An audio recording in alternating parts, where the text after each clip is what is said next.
কিরে কই যাস? ও সামনে যাই। দোকানের বাচ্চা, তুই বলে সিগারেট খাস শুনলাম। হেই আব্বা, তোমার কেডা কইছে আমি তো সিগারেটের গন্ধই গন্ধম পারি না? আমি কি আর সিগারেট খাই? হয় যে ওই বাড়ির শহীদ আছে না, শহীদের তালা মেনে দিয়ে কইলো তুই বলে সিগারেট খাস দোকানের কোনার মধ্যে খারিয়ে খারিয়ে। আব্বা আমি এটা খাই না, হ্যাঁ মিছা কথা কইছে। হাপুত, সিগারেট খাওয়া বালা না, সিগারেট খাওয়া ক্ষতি। দোস্তা আমি সিগারেট খাই তো মনে কর অসুস্থ, অনেক বেজালো পড়ছি। দোস্তা হারা রাত খালি কাশি, সিগারেট মিগেট খাইস তা, সিগারেট খাওয়া ক্ষতি। হ আব্বা, এইসব আমি খাই না আর খামু না কোনো সময়। ওই দোয়ান্ত আছে না, আমার দুটো স্টিল সিগারেট এনে দে, নে 20টা টাকা রাখ। ওই টিয়া দিছ? 20 টাকা দিছি। 20 টিয়া না 10 টার সিগারেট? কত? 20 টার সিগারেট তো 25 টিয়া। এই বেটা কবে তৈলো, আমরা তো কাছে 20 টাকা কইরা 25 টাকা সেগাও নে।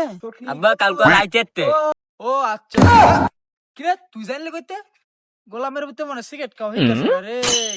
নাও তোমার টিয়া তুমি রাখো। এ আব্বা আমি সিগারেট খাই না। আরে গোলামের ভিতরে মনে সিগারেট খাওয়া হয়ে গেছে রে। আজকে তুই গোলামের ভিতরে বাইতে আইস, তোর ঠ্যাং দি ভাঙবো। কেডা তোরে সিগারেট খাওয়া হইছে হেরাও ধরমু।